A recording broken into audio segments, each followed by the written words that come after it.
Brent Reid, my colleague at the Daily Telegraph, has a story, and I'm assuming it's right because Reedy is pretty good at his job.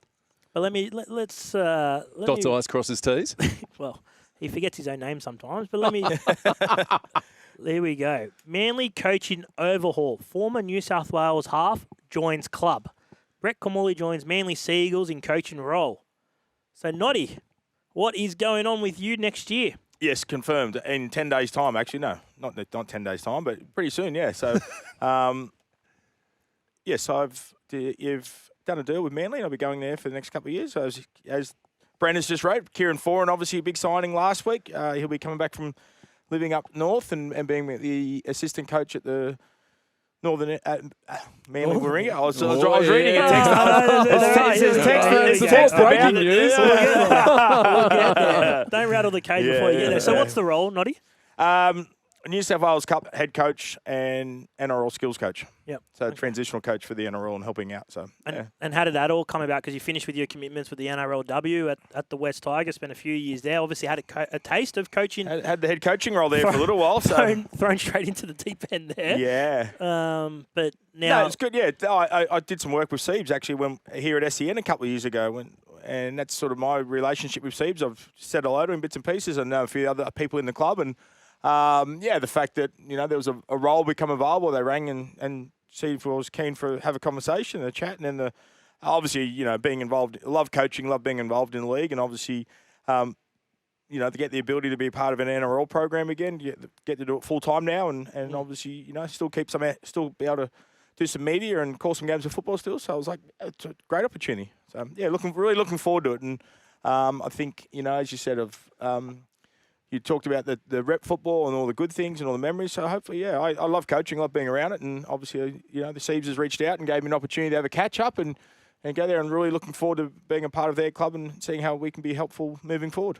Exciting NRL roster, Noddy. Is there a couple of names that you're keen to work with over the next year or so? Well, you look at obviously, Tom Trbojevic is obviously the star. Yep. If Tom can play every game of football, you think that Manly are a side that'll make the semi-finals. It's probably with most good players at every club is if that player's injured, their ability to make semi-finals probably drops a little bit. So, yeah, I'll be just looking forward, Brooksy, to get over there, get in my role, understand what the club wants coached, how they want it coached, and help as many young people as I can. And I think they've got quite a lot of good young kids coming through the club. They finished the year off pretty well, they thought, this year in that New South Wales Cup role. And obviously, just an opportunity was presented and I jumped at it and looking forward to the next couple of years at Manly. One that I assume you'll have plenty to do with is Joey Walsh. He's obviously a young guy that made his debut late in the season. Yes. Probably won't play, like you wouldn't expect him unless he finds a spot off the bench over summer because they've got Fogarty and Luke Brooks as the half. But Joey Walsh is, going to be good. Tony Large, who you might have had, did you ever see him at the West Tigers? He was at the West Tigers, yeah. So I did a bit of stuff with the pathways there when he was coming through the Harold Matthews system and so he's over there as well. So, as you said, it's, a lot of people want to play first grade. Yes. But it's about taking your opportunity and working hard and when you get that opportunity, also be ready for that opportunity and you grab it. I think if, we rush and we push people in and bits and pieces, but as you said, obviously Daly Cherry Evans was probably the big one that's left the club this year and now it's who's going to take his position. Jamal Fogarty's the major signing from the Canberra Raiders and obviously he'll come up and manage the game, do a bit of kicking and do all that controlling stuff. Yeah. Again, I'm just looking forward to getting over there, seeing what the senior coaches want done, how they want it done, and be a part of that NRL system. Any affiliation with you with Manly? Obviously, you played for the Northern Eagles. I had the second year at the Northern Eagles. Yeah, the first year they were up and running, and then the second year I went there. Then the third year, the Manly got the license back, and it was pretty much folded after 2 years. So yeah, I have. As I said, I met Siebes basically here at SEN when he was calling some games of football for us when he was out of coaching, and then. That's how that relationship come. Peter Jennell was my assistant coach at the Cronulla Sharks, and I've actually worked with Jimmy Dimmick at Cronulla and at Canterbury and bits and pieces. So and then so I think the fact that you know who they are and they've met you or worked with you or different roles, I suppose helps in some regards in football because people want to know who you're working with and hopefully I can share some advice and look forward to a new journey. Obviously, the New South Wales Cup coaches the way the NRL sort of structure solely, right? Yep. Copy systems. The big thing is also you've got to be mindful of knowing that you're you can lose players as the week unfolds to first grade, and you don't have a regular roster. You go, oh, look, these are the 15 players I'm going to have. No. These players are you basically trying to get ready to play first grade. So when Teebs says, oh, who's the best person to come in and play centre, or who's going to play back row, or who can play dummy half, all these type of things, you've got to make sure those players are ready to go. So it's a sort of evolving team in some regards, because sometimes they train with the NRL all week and you might only get one session with them, and other times you might lose players the morning of the NRL game. They go, hey, guess what? So someone's sick tonight and you've now just lost one of your good players, for example, and you just got to move on with it.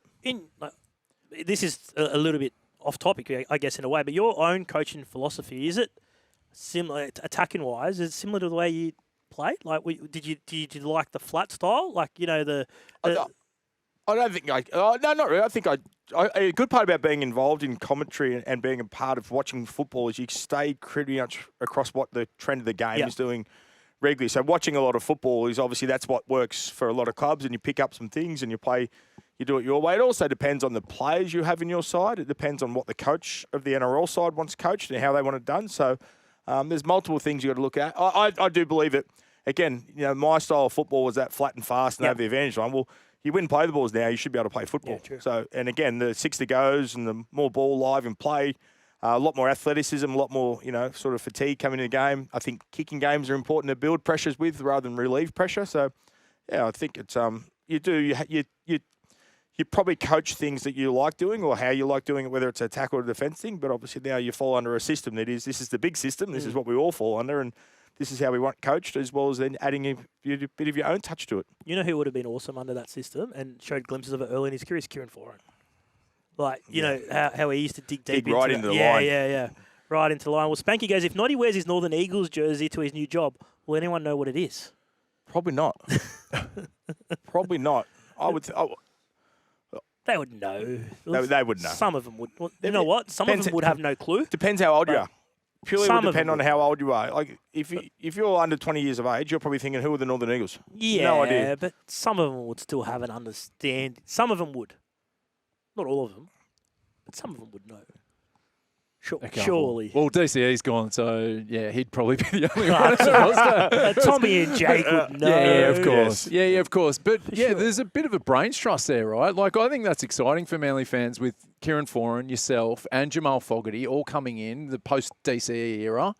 For you three to sort of get together and create some stuff for the first grade team is going to be exciting. Yeah, as you said, it's a change. It's a new captain will be coming to the. Obviously with DCE going and someone that's been halfback there for a long, long time. So, yeah, it's as I said, Brooks, looking forward to it, enjoying, excited about it. Obviously, Kieran Foran back to the club. He's a Manly through and through person. And obviously, there's, as you said about that, digging in the line, had great success for Manly and now gets the ability to, they bring him back from the Gold Coast, and that's a huge signing, I think, for Siebes to get Kieran to come back to the club that, that he probably belongs at a little bit and stands for. And now he gets to learn the art of coaching as well now that he's gone off into that retirement phase. I won't ask you this because it's but Brooks, you just mentioned the fact that there'll be a new skipper at Manly, and it's going to be interesting to see what Siebes does do in terms of Manly's captain, because do you go Jake? I probably wouldn't. Do you go Tom Travojevic and the dark horse? I guess someone that's got a lot of respect as well in the playing groups, Homoli Olakawatu. Australia defeated England 26-6.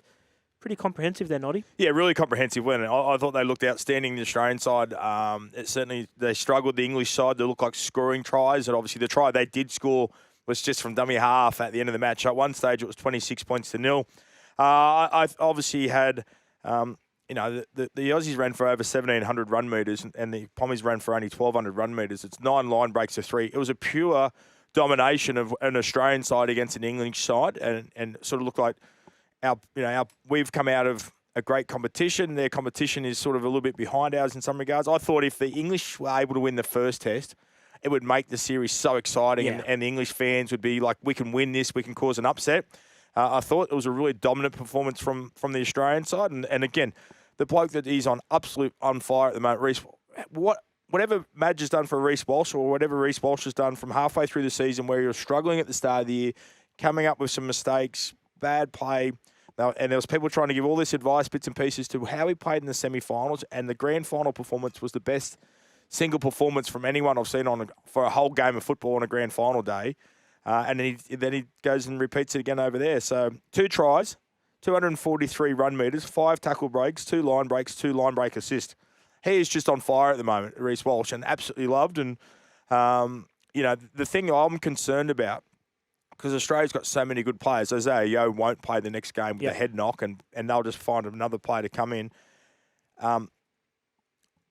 Jack Wilsby, George Williams, Mikey Lewis, the 1, 6 and 7 for England, all no line breaks, no line break assist.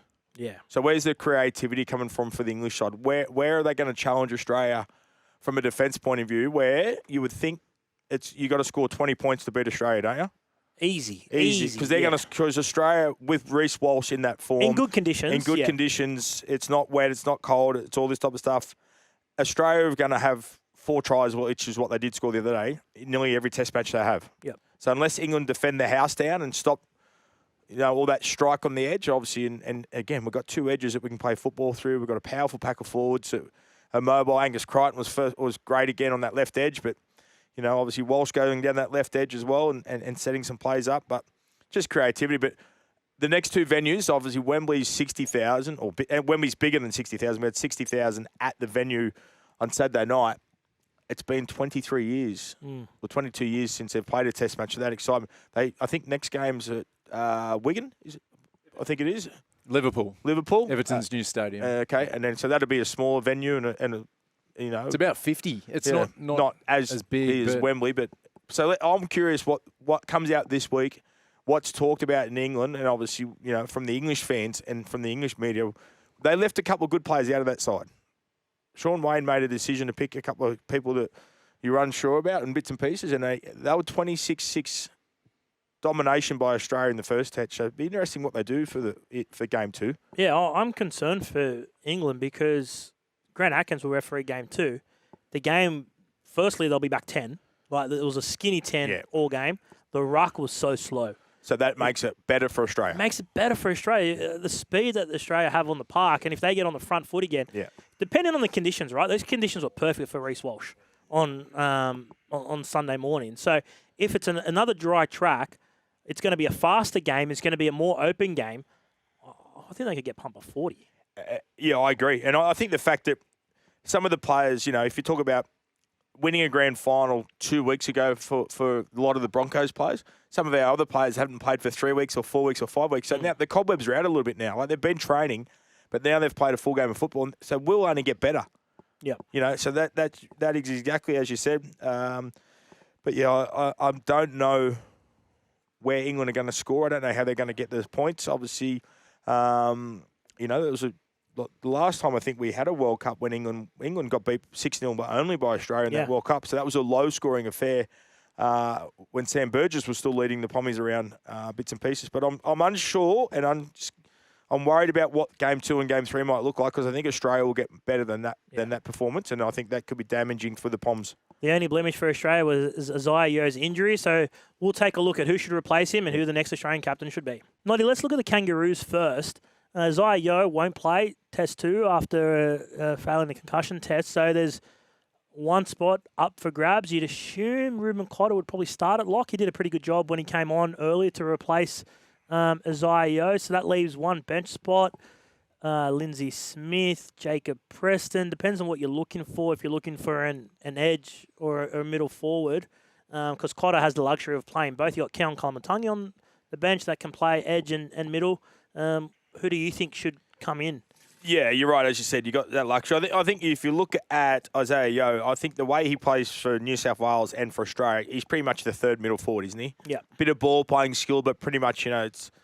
And I think in rep football, he just does that more of a hit-up role mentality. So I think, as you said, Keon Kalamatangi does play a similar style. If you go to Ruben Cotter's probably more of just that runner. Yep. So he becomes more of the front rower role more than the ball playing 13 role. So it'd be interesting what way Kevy wants to play and how they think they want to play it. Sometimes, obviously you've got enough skill in this Australian side in the back line. Do you need to have a ball playing lock as the current way to play it, or you say, hey, you're the third middle and you are a ball player, but you're a running front rower. So I'm not too sure. I was curious. I wonder what you think.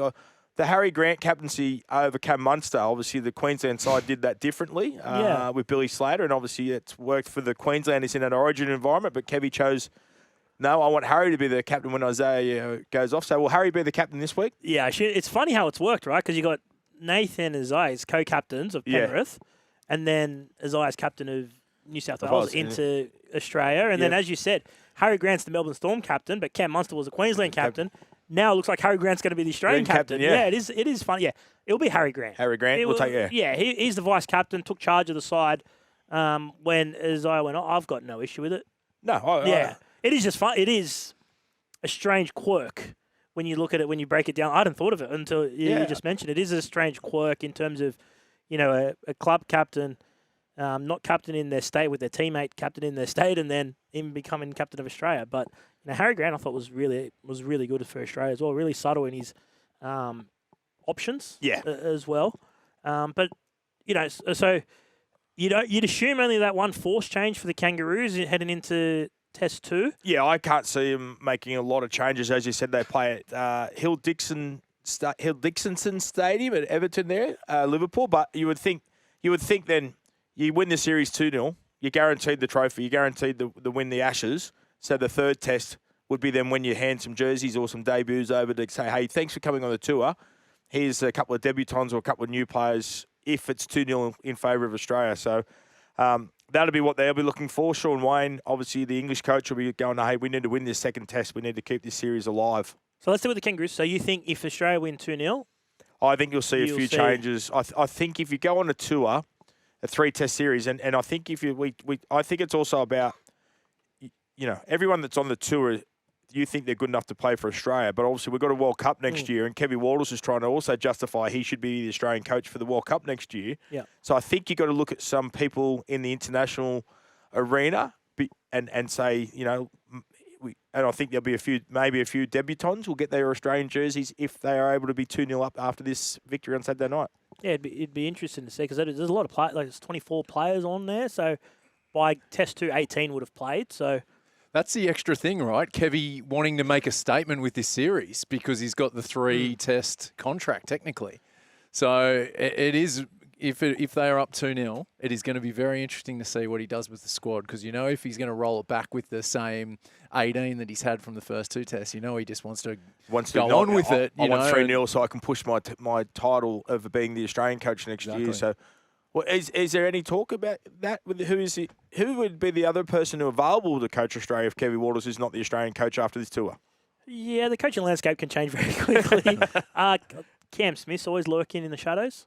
He was the one that after Brad Fittler didn't want the job, I think they went to Cam. Yeah. And Cam didn't really have the time to commit to a long tour overseas. And Kevin if Kevin wins 2-0 comprehensively, he deserves to coach in the World Cup next year. Yeah.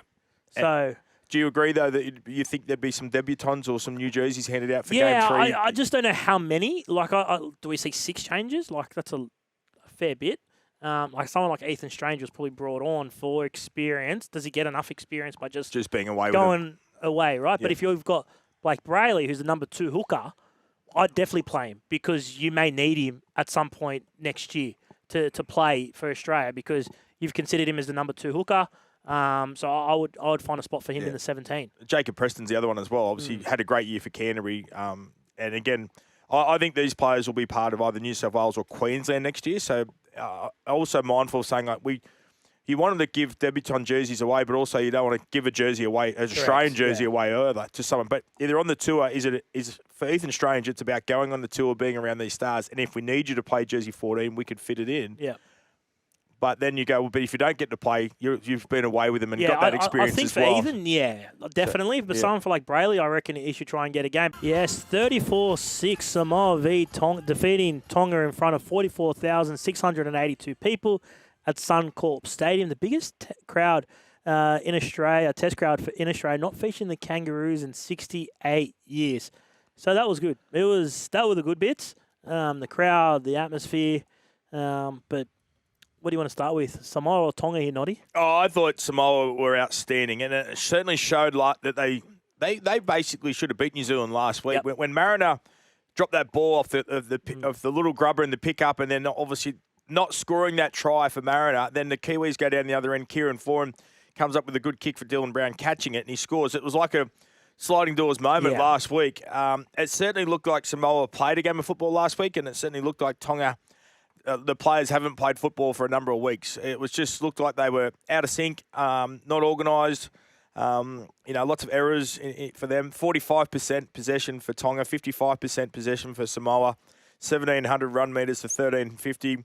And then it's pretty much the game was broken up into like sort of a first half, a small period, and then a third hard type of thing. It was a weird, that 95-minute delay of the rain. It was just bizarre, and lightning and thunder and hail and everything else that went with it. The ability just to go out and concentrate and switch back on. But I thought the passion that the crowd showed was huge. I thought the flags, the colours, the emotion, the passion, it was just everything that, as you said, it was the biggest crowd we've had, without an Australian side playing for over 68 years, and some really good performers. I would imagine now that Samoa, who've basically ended their losing streak to Tonga with this victory, will mean that Samoa will play New Zealand, you'd imagine, in the final in 2 weeks' time, unless there's a big result next week for the Tongan side. But, I thought Samoa just looked like they were not coming rusty, where Tonga looked like they just hadn't played that game. Yes, they train, and yes, you do a lot of opposed sessions, but it certainly looked like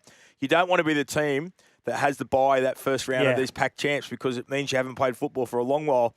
Because last week, New Zealand and Samoa were a little bit scrappy in bits and pieces, but Samoa are a lot better for this game because they've played last week, where Tonga, you go, well, they'll be better next week, but next week might be too late for them. The competition might be over for them then as well. So, but it's a huge victory for Samoa. It's just a 6-game losing streak to Tonga, and so that changes all the emotion, the crowd. And again, just the natural football. It's like it's less structured when it goes. But again, there's better players in rep sides than club football. It's stacked teams, and I thought Junior Paulo. What about his performance? His performance. He's obviously a lot lighter now at Parramatta under Jason Rolls' regime, and obviously then they've got a powerful forward pack. Some would say that could nearly be the best forward pack of any of the rep sides that have been selected last weekend for what Samoa team was able to present in names and who they are. But he looks fit. He's more mobile. Had the 13 jersey on. Boy, did he pull off probably the tackle of the tournament so far. But yeah, I think it's exciting. I just think that, obviously, I just look at the passion and the excitement of these fans, and when they come into it, I think it sets up, because we've forgot about international football. Yeah, we've literally purely forgot about international football for a long, long time. Yep. It's all about origin. It's about origin, and the people now go and play for their heritage, their family's heritage, their parents' heritage. And next year, when we have a World Cup, it's going to be just enormous here with the strength of these sides. Yeah, you almost wonder, is the World Cup final in Sydney next year? I've got to check that. But you'd almost wonder what they'd be able to get at Homebush in terms of crowd. Do you think they could pack it out now? I think they would. I think with the amount of excitement and emotion in this, and the players that are elected to play for their country of choice, I think it makes it for the World Cup will be a lot bigger and stronger. What was the crowd? Did you say 44,000 at Suncorp? You've got to be thinking if it's a NRL and a women and a men's grand final with World Cup presented. I think you'd fill Homebush, wouldn't you? I wonder. I wonder, would you get 80,000? Like, would you get 80,000 to or would you watch? go to Moore Park? Would you keep it at? I think we need to be bold enough now. I think you need to be bold. Like, I know the finals at Parramatta. It seems like that's going to be a mistake. Like for the Pac Champs. Yeah, that's right. That'll fill very quickly. That'll be sold out as soon as that becomes available. I think we've got to the point now where we can be bold a little bit, and that Pac Champs final should be at the footy stadium. Well, you can't play at the footy stadium because it's getting renos, right? And Accor's got Oasis, but we've got it. You've got an asset here. Regardless, you've got what we saw turn up in Brizzy. We're going to see a full house easy at CommBank. The excitement around what you could do if you had an 80, 90,000 seat stadium, how many people would turn up. This is an asset. This is a massive asset. And I understand the players are playing a lot of games, but you've got to look at doing something with this rivalry.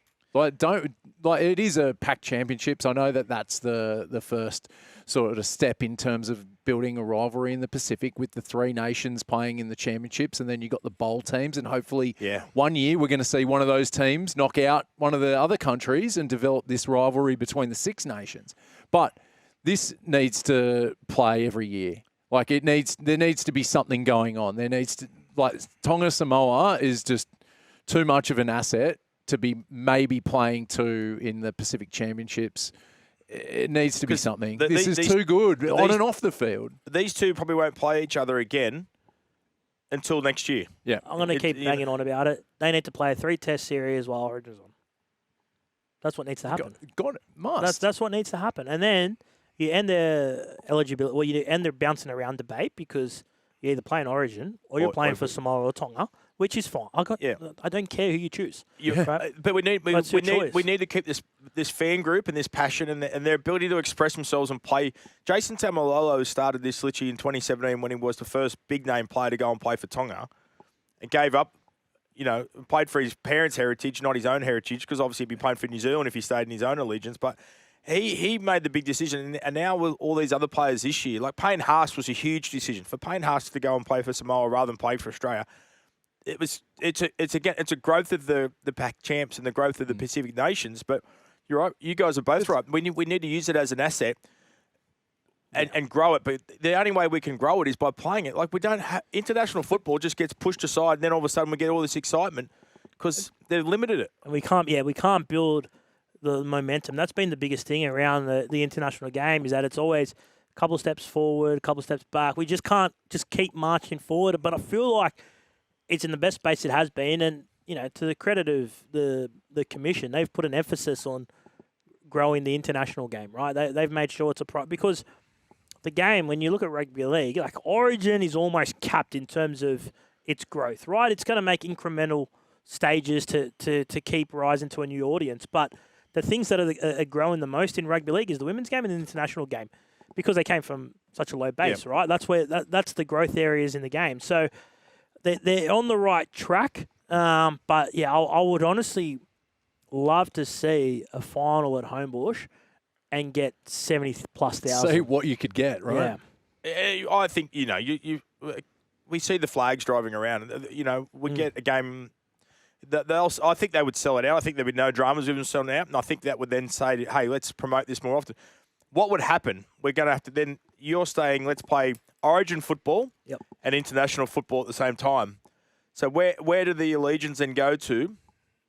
Because I think players would choose, depending on what prize money is and what appearance fees are and all that type of stuff. That would mean that eligibility would become you have to pick one or the other. Yep, for sure. Because a lot of these players can pick two different. They're eligible to play for both. They're eligible to play New South Wales and Australia, but also they can play for a Pacific nation as well. Eventually, it's not going to start as Origin, right? It's not going to. But Origin, you get $30,000 a game. Okay, you're not going to get $30,000 a game for this Test match, but eventually it will. It will get close, right? We will take a State of Origin game to New Zealand, and we're getting money for that because I think it should always be one traditional game. But if you talk about Pac champs, you could grow this and grow this and grow this, and actually have international football. We only want to get the 20 rounds eventually, don't we? Or not 20 teams, 19 rounds? Eventually, yeah. You play everyone once. I would stop and have a rep window in the middle of the season. A World Club Challenge again. No, a rep window, not a World Club Challenge. Well, that's sort of what not the Hunter Mariners, mate. Calm down over there. Pacific. Calm down, Panasonic Cup. No, but I do know what you mean. Like literally play the first 10 rounds and go, okay, now we're going to put a pause on the competition. We're going to go international football. Yep. And then that'll get out of the way. And then we go, okay, now we'll have a run home. And then we'll have the excitement of who's going to make the semi-finals and who gets to the semi-finals and then grand final. And then at the end of the year, they literally could do tours or they could have a break. All right, but you mentioned some of the star performers. Well, we're going to go to Rising Star thanks to Strides. Look good, feel good, and play your best. I was really impressed by the Samoan hooker. Help me here, Brooksy.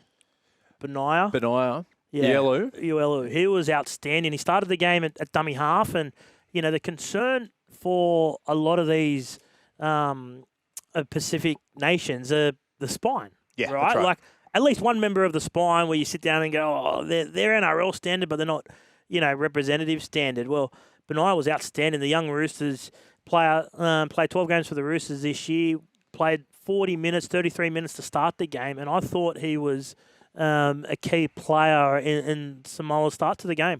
Yeah, that's right. They got off to a great start. They had a big share of possession, and obviously, as you said, he's played enough first-grade football to understand quick play the balls and when to run and when to pass and all that type of stuff. But, Jace Tavunga is obviously just a worker as well. So you're right. Sometimes it's about, big, strong physical forwards and speed and skill in their out. Murray Taulungi's, I think, been outstanding. Like last week, he scored one of I think he had a try disallowed, but it was freakish how he changed hands with the ball and was able to keep the ball in play and nearly score it on the sideline and come up with some, another big play. But you're right. So that's what's he getting there? A rising star thanks to Struddies. Yes, that's Struddies apparel that elevates your game. Join the Struddies squad today. Visit struddies.com.au. Tough day for Tonga. How do they recover ahead of the game against New Zealand? They lost Stefano Utokamanu early in the game. He won't be right to play. So Jason Tamalolo should come back into the squad, but what did you make of the Tongan boys? And they made a lot of mistakes, unfortunately. A lot of mistakes, lack of possession. Katoa probably didn't have his best game. It looked like this again. Looked like the Tongan side looked like they were trying to score on every tackle of every game in the whole game. They just didn't build any game plan. They weren't patient. As I said, they looked a bit rusty compared to what the Samoan side looked like. So I think next week they'll be a lot better planned, a lot better organised. But again, it's going to be a huge. So they literally pretty much have to beat New Zealand by 17 points. Yes, by 17 points. 17 points to be able to make the final. So it's a big challenge. It's a big ask. But again, quality side. You got Fanua Blake, as you said. Utoi Kamana will be out. Leka Halasima. What about the breakout season he had for the Warriors? So there is enough talent and enough good people. But again, you got to try and get that 50-50 share of possession, and you can't try and score on every play you have in the game. Yes, we touched on this to start the show. Global Round is being touted. Peter V'landys has proposed an ambitious plan to play all the opening round games around the world with 9 matches in 9 different cities. London, Dubai, Hong Kong, tossed up as potential venues for 2027. I don't see it happening. I would love for it to happen. I think it would be exciting. I think. Of course it would. It would be enormous, as you said, for players to be able to go and play at different destinations for round one to open the competition. It seems like it's going to be a logistic nightmare for them to try and do. And we don't even have, by 2027, the new franchise set up and bought and organised. Yeah. And then you talk about the cost and the amount of cameras and people that you're going to have to fly all over the world to make this happen. Are you going to have 9 games of football or say 4 or 5 different venues throughout the world and double headers at that venue? Because we've got Vegas still happening there. Yeah, Vegas is still in. So Vegas will have 1 or 2 games. I got to play at Benjamin Franklin Stadium in America after playing a test series one year in England. Non-burn Benjamin Franklin Stadium. No, that burnt. It was not very good. But yes, it's obviously over time we try and do this. This is a huge initiative from Peter V'landys who gets things done. If anyone's going to get it done, he'll get it done.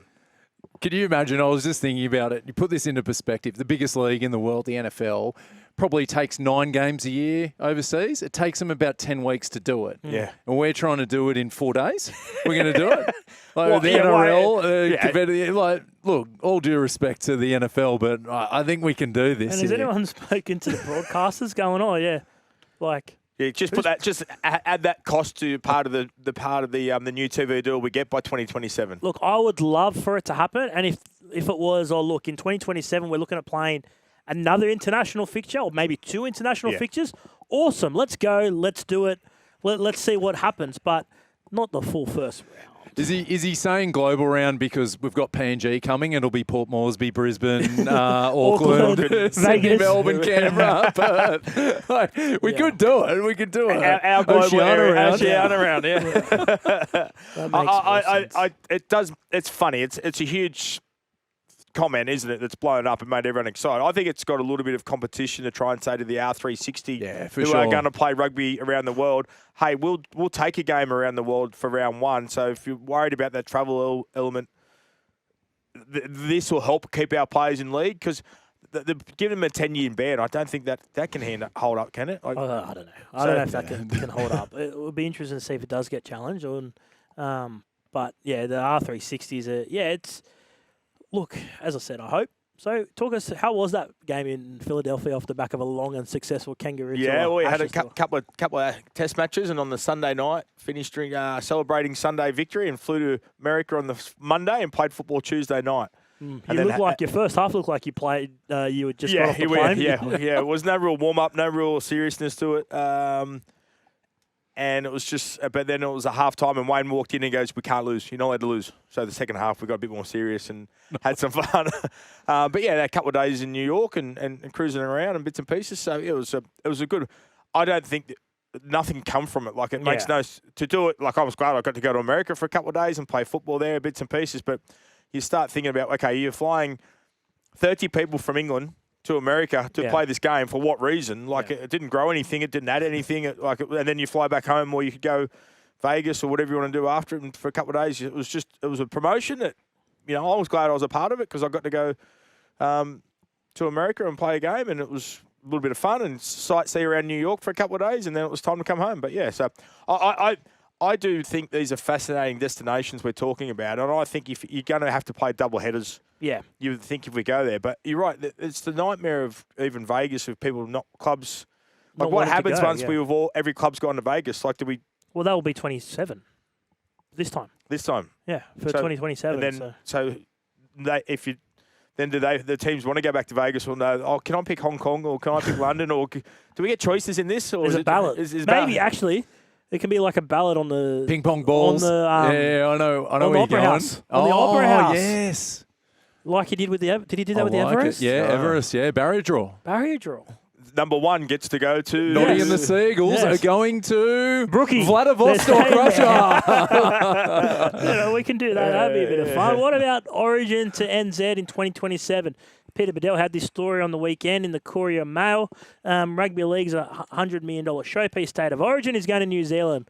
The ARL Commission has reached an agreement in principle with New Zealand for a historic State of Origin clash on Kiwi soil in 2027. So the way it's worked in the last couple of seasons or for a while now is one game in Sydney, one game in Brisbane, and rotated. Got to keep that. Got to keep the tradition in. Yep. State of Origin is about state versus state, and the rivalry it's created since 1982. You have to still make sure there's one game in Queensland, one game in New South Wales, and the third game can be our promotional game, our grow revenue, grow rep football. Obviously, we've done it for great success now.